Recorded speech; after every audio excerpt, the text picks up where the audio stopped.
ಎಲ್ಲರೂ ಭಾಗವಹಿಸಿ ಅದಕ್ಕೆ ನಾನು ಈ ಒಂದು ಈ ಮೇಲಾಸನದಲ್ಲಿ ಶುಭಾಶಯ ಸಲ್ಲಿಸ್ತೀನಿ।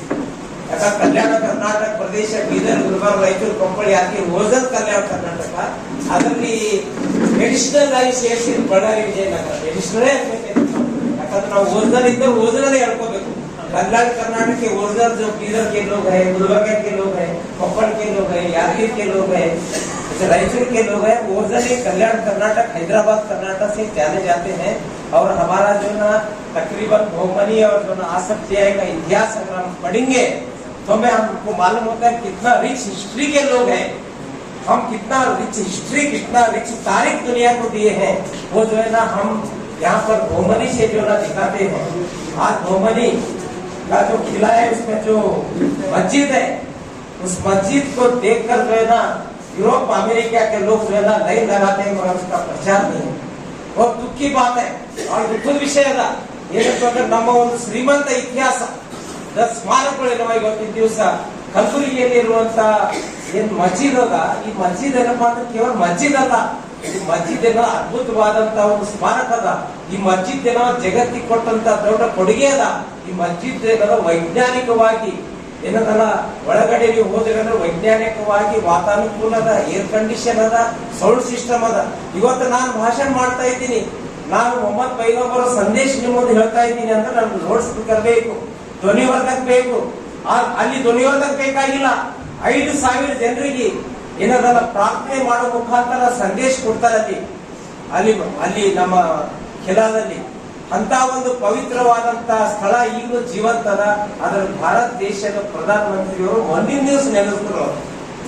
भारत देश के प्रधानमंत्री परसों 1 महीने के आसपास जो है ना हमारे भोमनी किला के बारे में याद करें। हम भी शुक्रिया अदा करें, जो भी प्रधानी रहने दो, जो भी पार्टी वाला रहने दो, वो जो है ना याद करें, कम से कम देर तो हुआ, दुरुस्त हो, हमारे किला के बारे में जिक्र करें। इतना तहजीब नजर नहीं आती।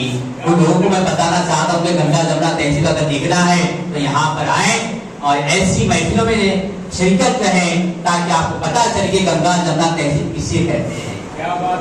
ಈ ಇಸ್ಲಾಮಿಕ್ ಆರ್ಟ್ ಎಕ್ಸಿಬಿಷನ್ ಏನಿದೆ ಇಲ್ಲಿ ನಾವು ಎಲ್ಲರೂ ಒಂದುಗೂಡಲಿಕ್ಕೆ ಬಣ್ಣಗಳೇ ಕಾರಣ. ಬಣ್ಣಗಳಲ್ಲಿ ಯಾವ ಧರ್ಮ ಇದೆ?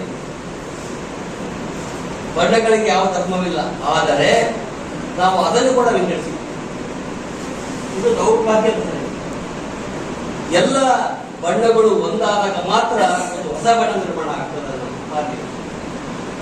ಆ ದಿಶೆಯಲ್ಲಿ ಯಾಕಂದ್ರೆ ಇವತ್ತು ನಾವು ಎಲ್ಲರೂ ಒಗ್ಗೂಡೋದು ಕೇವಲ 2 ಕ್ಷೇತ್ರಗಳಲ್ಲಿ.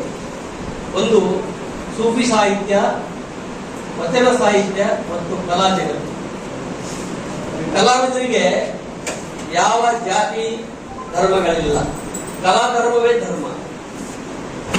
हम मजहब और मिल्लत को रखते हुए हर मजहब के लोग आज जो ईद मना रहे हैं, ये दोनों आलम के शहंशाह की ईद मना रहे हैं। और ये खाली मोमिनीन की ईद नहीं है, ये इंसानियत की ईद है। इसलिए आज इंसानियत का पैगाम याद है आर्टिस्ट, हम हमारे आर्ट के थ्रू हम ये जश्न मना रहे हैं। ऐसे ही हर फील्ड के लोग अपने अपने फील्ड के थ्रू से अपना अपना जश्न मना सकते हैं। या कर्नाटक में कहीं भी इस्लामिक आर्ट एग्जीबिशन मनाया नहीं जाता, कहीं भी इस्लामिक आर्ट एग्जीबिशन नहीं मनाया जाता, ओनली गुलबर्गा है। ये बुनियाद हमने डाला है।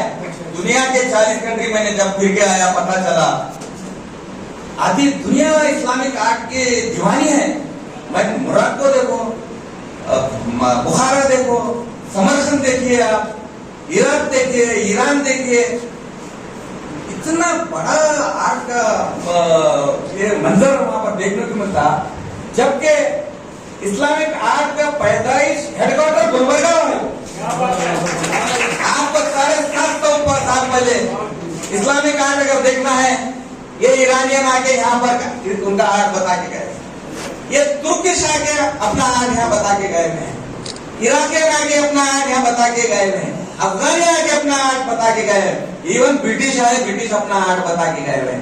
और सबकी रोजी रोटी हिंदुस्तान से फैली हुई है।